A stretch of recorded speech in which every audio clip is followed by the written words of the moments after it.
করেছে আমি বলছি ও ঠিক করেছে, একদম ঠিক করেছে। এই পুলিশকে এরকমই খিস্তি করা দরকার আছে। আমরা করতে পারছি না, ও করে দেখিয়েছে। ও তো মমতা ব্যানার্জিকে মদ খেয়ে খিস্তি করে, সে তো আমি জানি তো মমতা ব্যানার্জিকে মদ খেয়ে খিস্তি করে। হ্যাঁ, আরে আপনি খেয়াল করছেন না ববি হাকিম কি বলেছে, ব্ল্যাকমেলিং করে মদ খেয়ে, ওটা তো মমতা ব্যানার্জিকেই খিস্তি করে না। আবার ও সমর্থকরা বলছে যে এআই ভয়েস করা হয়েছে।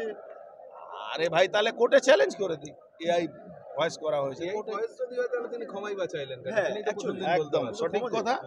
ও কিন্তু আমি বলছি ঠিক করেছে। এই পুলিশ লাতখোর, সত্যি লাতখোর হয়ে গেছে পুলিশ। তাদের মা বোনের ইজ্জত নেই, পয়সা শুধু চাই। আর কি করে বললো না কি আমি অনেক পুলিশকে হেল্প করেছি। আচ্ছা বলুন, একটা পলিটিক্যাল লোক পুলিশকে কি করে হেল্প করবে? সব জায়গায় তো আমরা জানি পুলিশ হেল্প করে পলিটিক্যাল লোক, এটা উল্টো বলছে কি আমি পুলিশকে হেল্প করি। তার মানে এটা কি? এই 4-5 জনের যে নাম নিল, এই গাদা গাদা টাকা ওদের মাধ্যমে ওর কাছে যেত। যার নাম নিয়েছে সবার কাছে ওই টাকাটা যেত।